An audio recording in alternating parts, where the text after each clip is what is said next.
Hi guys, welcome to another episode of Talks with Noelle, episode 4, season 3, and we are talking about representation. So shout out to everybody that is I can see Jacqueline Shepherd is on already, so this is good, this is amazing. And I want to give a massive shout out to Pastor Niso, say Taki your boy, and Pastor Kevin, who were the first two guests I had. They opened the season for me.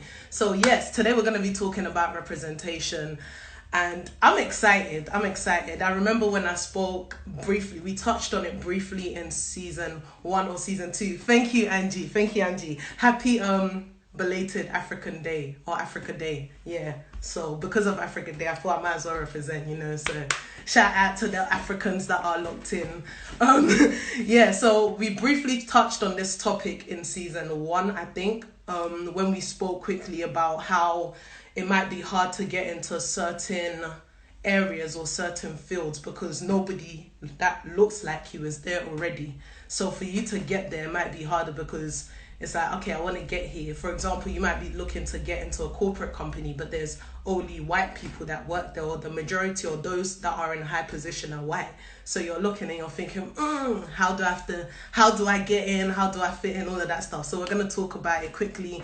Let me give a big shout out to my sponsors. Shout out to Supermo and Boldly Stated for holding us down for season 3. Hope you're all doing well. I mean, me personally, I'm over lockdown. I just wanted to finish because at this rate, I just can't be bothered. I'm over it. It's done. It needs to finish. Corona needs to go away because, look, there's more to life than staying in your house and all of that. But with that being said, I hope everybody is following the safety procedures. I hope everyone's washing their hands regularly with soap. Is important, with soap regularly, using hand sanitizers, wearing your face mask and all of that good stuff, and only going out if you need to go out. I went shopping yesterday and there's bare people on the park. What are you doing? Go to your house so this can be over and we could all go out. But yeah, all of that good stuff. So quickly, I'm just going to do an intro of my guest and we're going to go straight in because I feel like we're going to be talking for a while. So Jacqueline Shepherd is a London-based presenter, producer, and journalist with a passion for human interest stories and representation. And we're going to talk about why she's so passionate about representation very soon.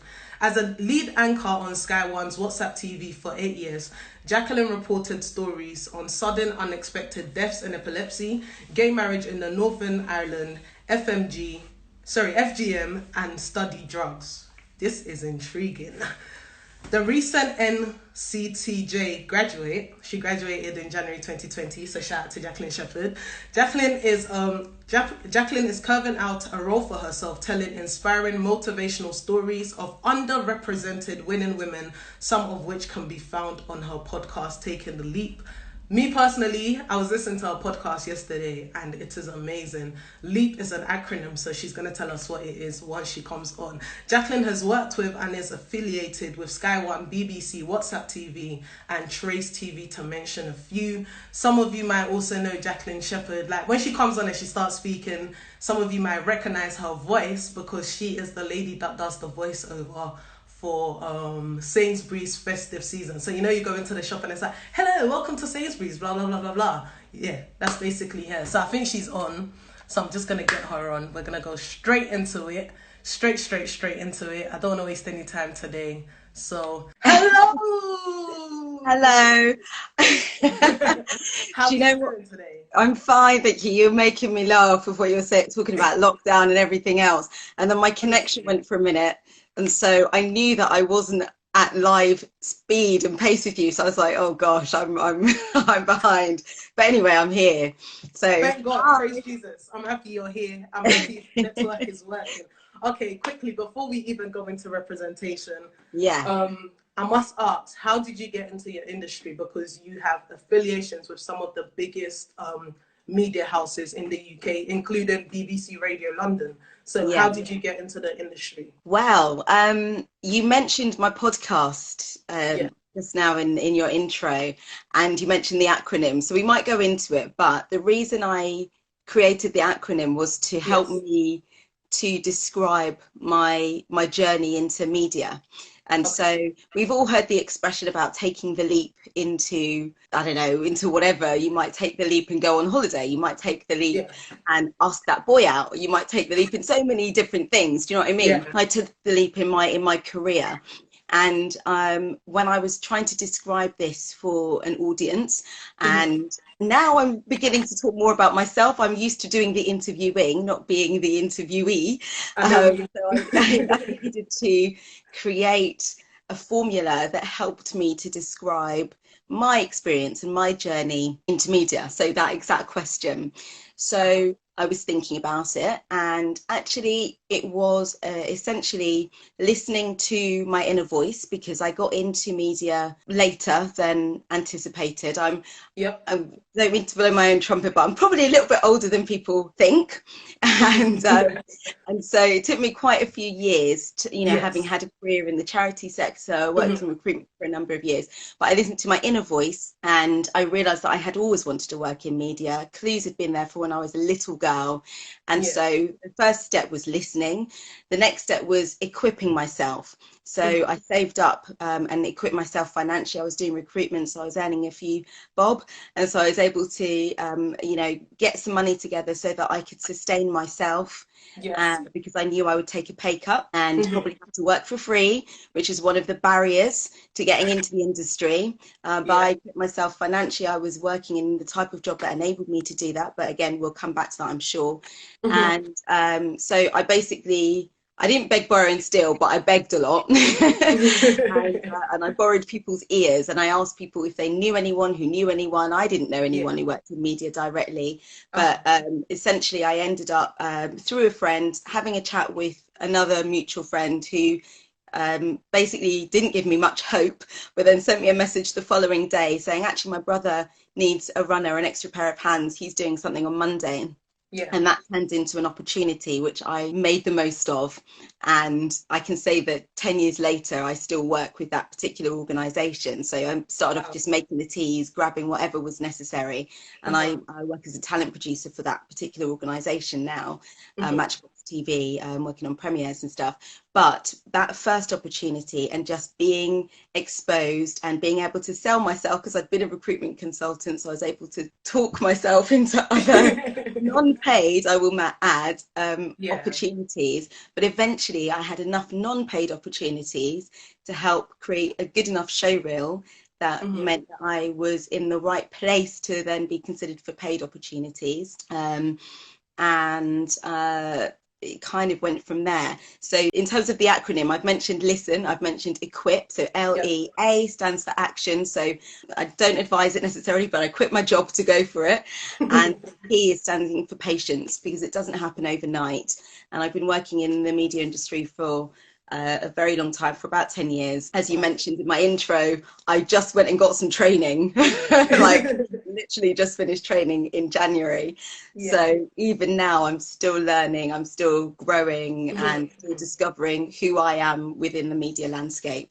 So that was a slightly convoluted answer, but I think we got there in the end. So We did. listen, We did. equip, action, patience. That's how I did it. Listen, equip, action, and patience. Yeah. That's amazing. I'm gonna take that on. I'm gonna take that on because you're speaking facts. Is the truth that Mm. patience? Yeah.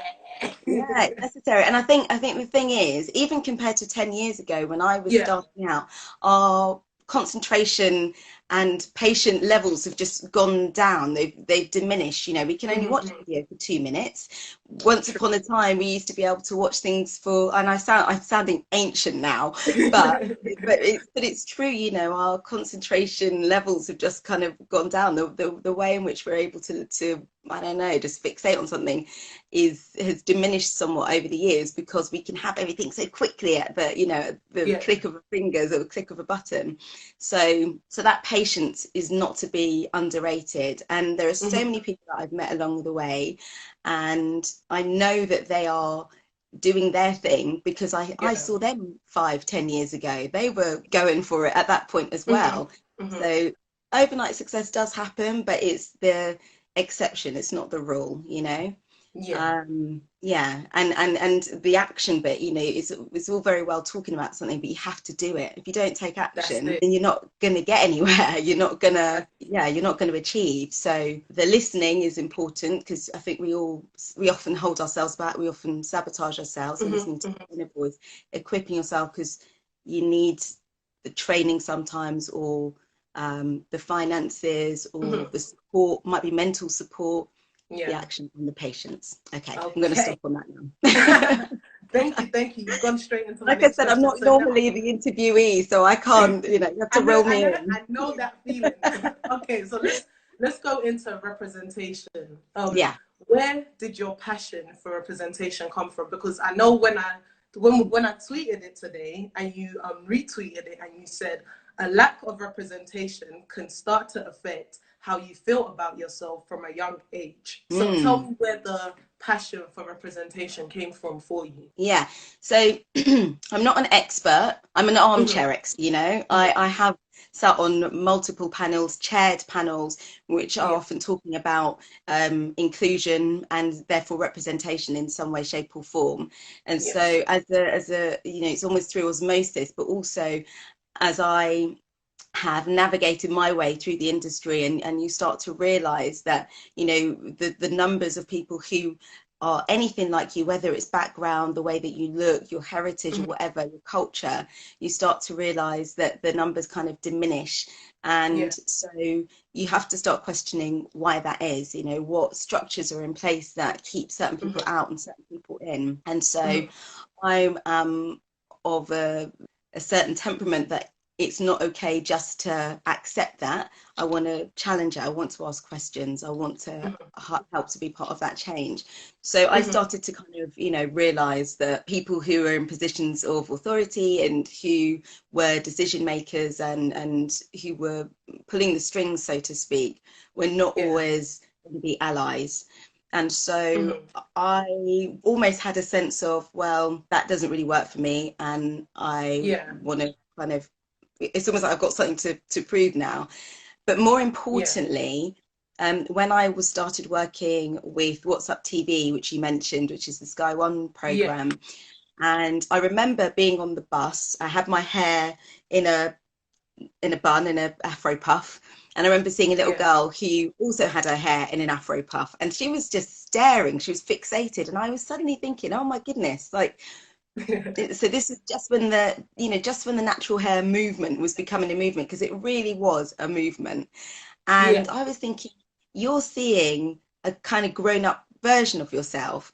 And, you know, and Yeah. I'm sure she may or may not have seen that in her mum. I don't know her circumstances. But in that Yeah. moment, I kind of felt like, gosh, she's a bit of a mini me. And then I Hmm. felt a responsibility to her, you know, to this little girl. I thought, actually, I want to make sure that I am someone that young girls, young women who are black get Yeah. to see other women who are black on TV. It just became that, it became Yeah. that simple. It Hmm. hasn't been simple, but also I think it's about ensuring that other people outside of that recognize Hmm. that we can and we are allowed to be anywhere and everywhere, you know, we're deserved of that. And so, yeah, but I always have that little girl in my mind, actually. And Yeah. that little girl was not me. That little girl was literally a little girl at the front of the bus who was staring at me. And it's just like a light bulb moment, you know? Yeah. Um, so I started, I think, becoming aware of representation very early on. And then Yeah. as I started kind of progressing, I was hearing and seeing people who, I don't know, seemed to connect to me.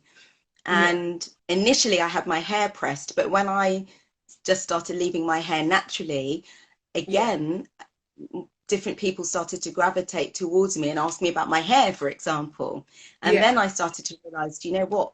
Even though there are occasionally black women on TV, Hmm. actually, that part of representation, representing a bit of natural hair, is Yeah. also part of this conversation.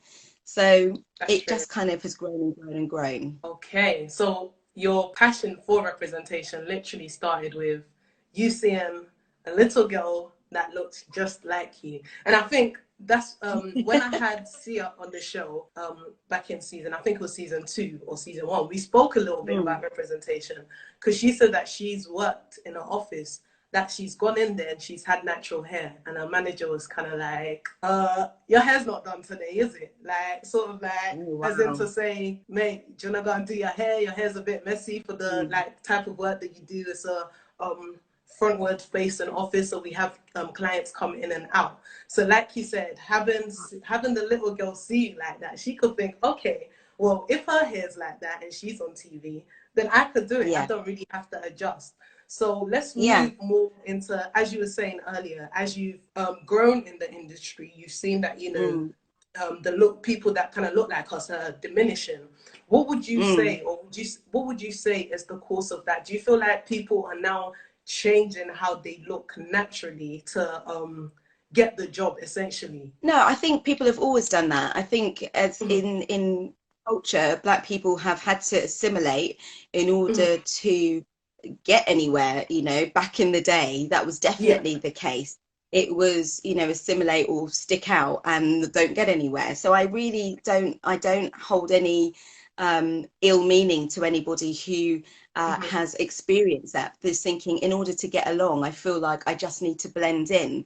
And if Yeah. blending in means doing something particular to your hair, which is going to make you feel Mm-hmm. comfortable, Yeah. because you might be doing it for, you know, I understand that. I do understand that. But Mm-hmm. it's not right. It shouldn't be like that. People should be able to come into work in their most authentic selves. Now, some people may feel that me rocking this wig or this, you know, this weave or whatever is them Yeah. in their most authentic self, because that is what they want to do for themselves. Mm-hmm. Sometimes I challenge people to inform what makes those choices, Yeah. and if it's still it's just I love the look, all power to you.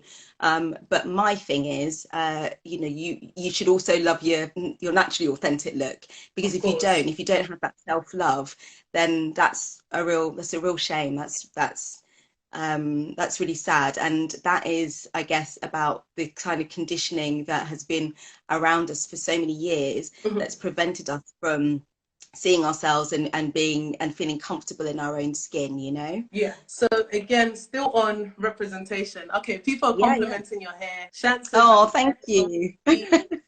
But now it says certain people like touching our hair all the time. It gets a bit Oh, so wow. I oh mean, my you get that gosh. as well. Do I get that? Oh, yeah, definitely. I had someone literally walking across the road, arms stretched out, and I realized they were coming for my hair. So I did the, you know, the big dodge. I mean, come on now. That's, that is not the one. That is not the one.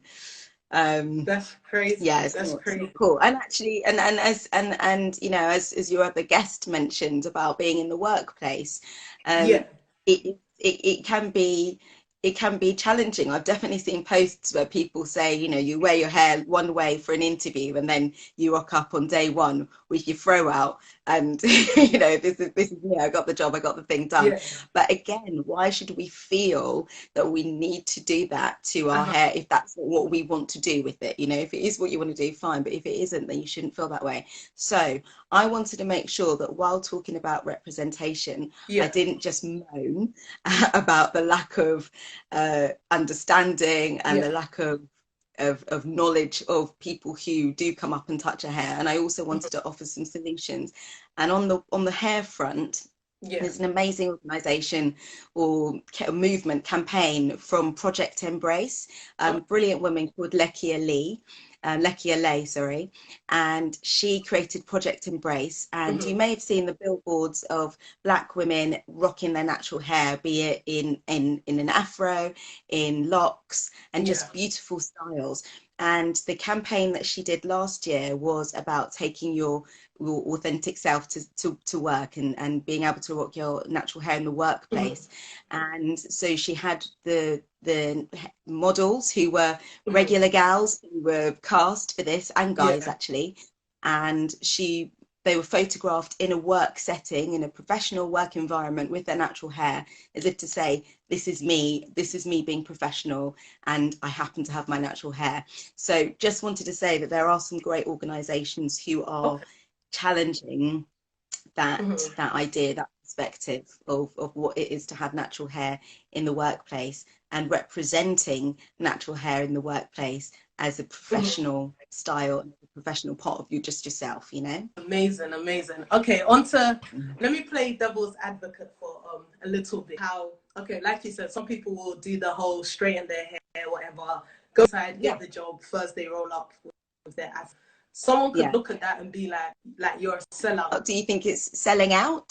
Yeah, I'm playing devil's advocate. Um, Would you say you're selling out your culture or your heritage or whatever it is? Would you say we are selling out if we look the part to get the job, and then once we have the job, look our authentic self? no, I don't. I think that you're, as I mentioned, you're assimilating essentially. Mm-hmm. You're ensuring that. Okay, so let's be real. Mm-hmm. If when you go into an interview, you feel that the person is not going to be listening to what you say, but they're going to be distracted by your hair Yeah. because for them it's a distraction because, oh my goodness, I've never seen afro hair before, or Yeah. I've never seen locks before, Yeah. then they're not going to give you the job because they're probably going to say, oh, well, you know, that didn't go so well. They didn't hear you. They just saw you if they saw you properly. Yeah. Um, and so I can appreciate that you want to give yourself every best opportunity that you can. So if you feel that that's what you need to do, then fine. Now, I would never do that, and Mm-hmm. I would ensure that someone is hearing me and ensure that you know, I've done my research, that Yeah. I'm well prepped, and I'm sure that other people will do the same thing as well. Mm-hmm. I guess it depends on the industry that you're in, because there Okay. are some times where people may be judgmental and they shouldn't be. Yeah. And so in order for them not to be judgmental, it means that going into work on day one with your Mm-hmm. hair naturally, then I think good for you. You know, you did what you needed to do to get in the door. Yeah. Now you're in there. You're in a position to start changing things. You're in a position to start using the influence that you have. And the influence that you have is simply being there. If you're not there, you have no influence. Mm. I like that. I like that Mm, answer. It's true. If you're not there, you don't have influence here. But if you yeah. go inside and you see that someone kind of looks like you, like, because I always do when I go for job interviews, like I kind of Mm, source out. I don't think I intentionally do it, but I've realized it's something mm, that I do. So I'd go into the mm, interview, sit down, but like as people are going up and down, like I'm just sourcing. Okay, cool. So, maybe four black people work here. Out of the four, mm. three of them kind of look like me. And then I just kind of source out. I think it's something that we do naturally anyway, because Yeah. we all want to be Mm. accepted. We all want to belong. So I guess Yeah, that makes sense. yeah, absolutely. That sense of belonging, and it's what you said, you know, at the beginning when you read what I had tweeted, you know, in Yeah. terms of not seeing yourself, and you don't, if you want to go into a workplace, you want to feel comfortable. Yeah. I think you're not always going to find, you know, people that look like you are not always going to be allies. You know, let's not get Mm-hmm. it twisted.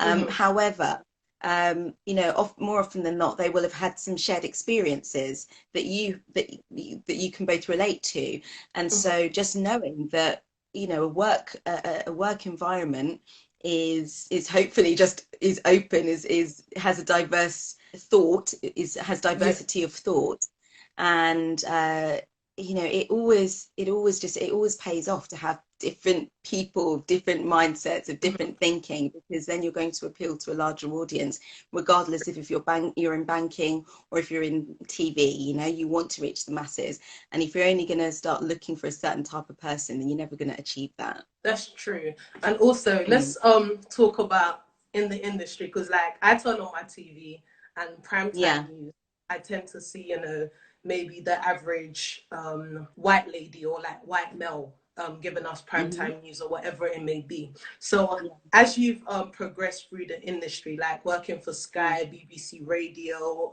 Trace TV, Mm. ITV, as you're working for all these big stations, how was the Mm. journey for you to get into that? Was there a time where you thought you had to adjust who you were in order to go prime time, or was there a time that you felt like you had to change who you were in order to stay on Mm. Sky or to move to BBC Radio? How was that Mm. journey for Yeah. you? So definitely not with Sky, as in I didn't feel I needed to change myself there, Mm-hmm. because I was connected and working with an organization who are really, really forward thinking, and they are change makers. They are ensuring that they're working with a team of people who come from underrepresented backgrounds as well as represented backgrounds. And Yeah. it's one of the things that they want to do. They want to ensure. So this is an independent organization whose production is on Sky TV. So Yeah. I always felt supported when I was working for What's Up TV Mhm. and in that particular environment. And so, you know, I've definitely, up until, I mean, even just a couple of months ago, I had a conversation where my ethnicity was the reason why I wasn't taken on to something, and it was blatantly Oh, said to wow. my face. So Wow. it still very much happens. Um, but I think, as I mentioned before, because I entered this particular industry a little bit later, Yeah. I feel confident in myself. I have to say, Mhm. allowing my hair to be natural, as soon as I stopped straightening it and pressing it, I'd stopped relaxing it years ago, but I had Yeah. always pressed it. I'd always had a straight appearance to my hair. But as soon as I stopped that, I have to say, I felt much more confident in myself. It's like the Samson story. I Oh, just felt like I wow. had arrived, you know? Yeah, it gave me a lot of self-confidence. So it's just part of who I am. And so if I get a sense of I'm being judged negatively because of who I am, then that is not an Mhm. organization that I particularly want to work with. But then at the same Mhm. time, it might be that I need to work with them because I need to get in there to help them to recognize what they're not doing properly, you know? So Yeah. it's a bit of a catch-22. But fortunately, I haven't been in a position where I have felt, gosh, I better go back to just changing my appearance in order to Mhm. fit in. I haven't felt like that, fortunately.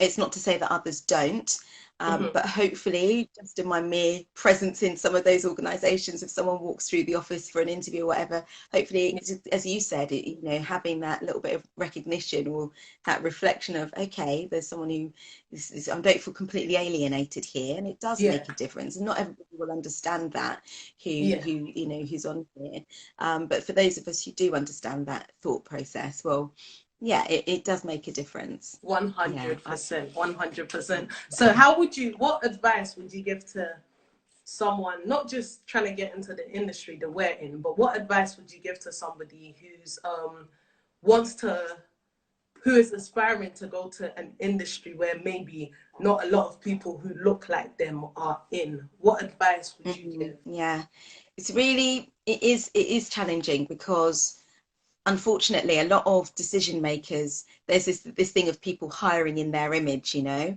Mm-hmm. and if all the decision makers look a certain way and you're nowhere near that, then that hiring in your image is not going to work for you. Um, but I think with my recruitment hat on, research is so important. You know, you've got to have done your research. This sense of entitlement that people sometimes have rocking up to a place and just thinking, right, I'm going to nail this just because, you know, because I'm me. Yes, you want to have that element, but you want to back it up as well with knowledge and with having done your work. Now, Yeah. in terms of an industry, I can't speak for every industry. I haven't worked in every industry. I have been in a corporate environment, but Yeah. I think that ensuring that if you can find, for example, one person that has done something kind of similar, Yeah. someone who's done a similar job to you, and they look something like you, or they've come from a similar sort of background, then I wouldn't even be worried about, say, contacting them, Mm-hmm. even if it seems like, my gosh, they're this CEO or they're this or that the other. Nowadays, having access to people via, for example, Twitter, and reaching out to people and Yeah. just saying, you know, I'd love to pick your brain, or I'd love to just spend 10 minutes. I would have said having coffee, but we can't do that anymore, can we? Yeah. But just kind of picking their brain. It might just be a conversation that helps give you the tools to enable you to, I don't know, nail that interview. It's very difficult, I think, kind of giving a broad brushstroke of what you should do. Yeah. But ultimately, you know, being confident in yourself. So that is ensuring that you are, I know it's going to sound cheesy, but you're loving yourself, and you're Yeah. feeling, you are feeling like you've got this. You are feeling like you're happy with who you are, and you're going to go in there and you're going to show that you're a good person. Yeah. And having backed that up with all of the research that you need to is difficult, but I think you can only ever represent yourself. You can't be someone else, because if you try Mm-hmm. that, you're not going to be authentic, and someone's going to see right through, and you're not going to get the job. So Mm-hmm. ultimately, you always have to, find that inner confidence, find that inner peace, do your research and rock up for yourself, and try and nail it. But if you are able to reach out to someone beforehand and get some advice and get some gems, some pearls of wisdom, Yeah. and then perhaps name drop them in your interview, that can always help. And you know what, even showing willing, I reached out to this person because, Yeah. they are someone who in this industry that I look up to in this industry. They're a little bit like me and they've done brilliantly. So here I am wanting to emulate their success. Yeah. That's quite a good answer for that person in that interview. Definitely agree. Next question I wanted to ask you in regards to a tweet that you tweeted earlier. You said a lack of representation from a young Yeah. age affects a young child. So when you say that, what can parents do to help their young ones coming up? Like Yeah. what can they instill? Like what can they do? Because I remember there was a video that went viral of the little girl, someone was plaiting her hair. She looked in the mirror, she Yeah. said, "I'm so ugly." And the lady was like, "What? Who told you that?" So, Mm. what can parents do, carers, siblings do to younger ones that will help them build up confidence in their skin and who they are? I saw that video. It absolutely broke my heart. Just think, yeah, so you're right. It is from an early age. And the reason that I tweeted that particular image, and you can see it on Yeah. my Instagram story, if for those who haven't seen it. And it was actually American data. And oh yeah, there we go. Okay, And good to see it. what you can see is the percentage of appearance the characters in children's books have. So, for example, 50% of the characters in children's books are white, Mm-hmm. 27% of characters in children's book are animals, and then I can't see the number from here. I think it's 10%. I think I wrote it. Is it 10%? Yeah, 10%. Yeah, 10% are black, and then can you see what 7% it are says? Asian, Mm-hmm. 5% are Latinos, and then 1% are American. American Indian and First Nation. Okay, Yes. I had it written down here as well. And so it starts from early. If a child is in a school, they're reading a book and they're not seeing themselves, Mhm. then they are going to start feeling a little bit like, with their sense of belonging. They're going to perhaps aspire to the hero in the book. And if the hero in the book never, ever, ever looks like, they Yeah. might start to feel like they need to change in order to be the hero. They need to change in order to be the adventurer. They need to change in order to, be the person who is the center of this book from early. So there's a new author, or there's an author who has a book out called Baller Boys, and it's just all the Yeah. boys' books, and it's just lovely because again, it's just a really nice representative book. It just got lots of characters who look like lots of different children. Now, I appreciate that we're in London, and so we see a much richer ethnic mix here in this particular city than people in other cities. Mhm. But you know what? As a result, let's see that in our books as well. So there are authors who are writing things. There's a really beautiful book by Nathan Bryan, and it's illustrated by Daps, and it's called Look Up, and it's got a really beautiful little girl who goes around in her astronaut outfit, and she's just obsessed with the stars. And it's a little girl, black girl with beautiful afro puffs in her hair. So Yeah. books are a really good way in order for children to kind of start immersing themselves in a world where they can see themselves represented. So that's definitely one thing that I would say. And I think it moves on then to toys as well. Some of the Mhm. toys that you buy your children, and just making sure that they're diverse toys, and by that I Yeah. don't necessarily, I'm not necessarily talking about skin tone or color or that sort of thing, but I'm just talking about a range, so diverse in its truest sense, a range of toys that are affordable, that are representative Hmm. of a more realistic world, if you like. Yes. And then this thing of self-love that we mentioned, and that little girl was clearly lacking in that video. Hmm. Her hair is beautiful, and you know that who you are makes you special, that there is no other like you. So I think it's that important thing of communicating self-worth, communicating that as Hmm. you are is as you should be, and instilling that, you know, children are very impressionable. So if from an early age you're able to instill that confidence by applauding and praising and Hmm. celebrating what makes them them, be it skin, hair, features, then you know we should definitely do that. Okay, so lastly, before I let you go, I know Mm. you started the career time conversations. So talk to me a little bit about that before I let you go. Wow, okay. So, yeah, I have to say, I'll be honest, it was one of those things. I started with my housemate. So I'm in lockdown with one other person, with my housemate Adam. Yeah. And when we started lockdown, I was working full time, as in still going out to work every day. So I'm still working, I work for BBC Radio London. And as you can imagine, news is the thing which has not stopped. It's kept everyone informed. It's Yeah. been full on.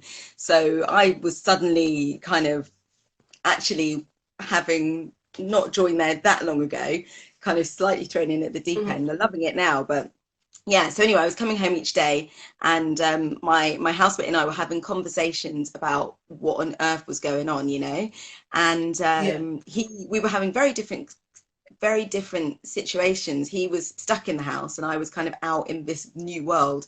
So we decided to Yeah. record the conversations. So it started off, and yeah, we were literally kind of talking about what we're experiencing, just chat between the two of us, and really Hmm. just for us to have a record of that first week in lockdown, and however much more Yeah. we can capture. So it's kind of, it's one of those things which the sort of novelty ran off, you know, sort of wore off a little bit. But you know, Yeah. we will dip in and out and do some more recordings as and when we feel like it, because I think it's really important. We're in such a unique time right now. It's really important to Hmm. kind of remember and capture how we all feel in this moment. And whether Yes. so I've started writing a diary. Actually, I had a diary since January, surprisingly, but I hadn't picked it up until now. So apparently I did nothing from January to March, and now I'm actually doing nothing. I'm writing in my diary, weirdly. So yeah. So yeah, so that's what quarantine conversations are, and they can be found on my website. Before I let you go, just Mm, let the viewers know. Thank you to everyone that keeps going and coming back. You guys are loyal, man. You guys are so I loyal. know. Thank you. Thank you. Yeah. Honestly, before I let you go, just Yeah. what's your last words on like representation for everybody as a whole? Like, what would be your last words on this topic? And then please let the viewers know how they can get in contact with you. Should anyone want to work with you, since you're a producer, a journalist, a presenter, how they can get in Yeah. contact with you. Yeah, definitely. Thank you.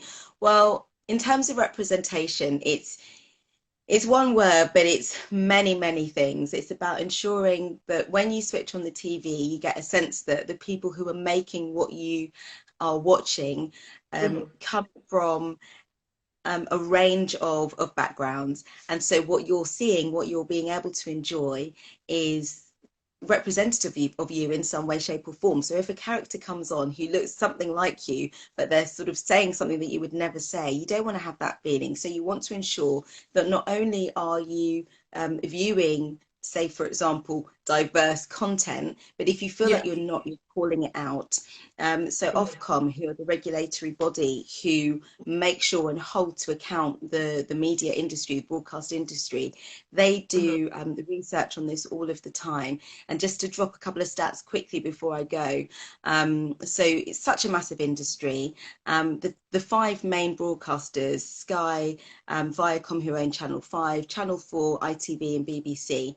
Um, Yeah. of those five channels, 13% of people were from Black and minority ethnic backgrounds. Now, 13% on the scale of the UK isn't terrible when you think about the population and the number of people from Mm-hmm. Black and minority ethnic backgrounds in the UK. But considering that all of those organisations are based in London at the moment, Yeah. and on the last census, 40% of people were from Black and minority ethnic backgrounds. Yeah. It doesn't correlate. 40% That's of people here, it does not correlate at all.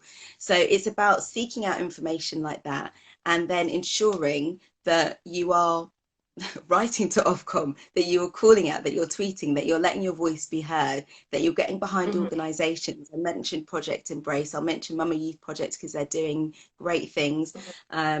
I'll mention Triforce because again they're doing great things to help to strengthen and diversify the industry. There are organisations Yeah. who are working really hard, but it's just a drop in the ocean compared to the work they need to do.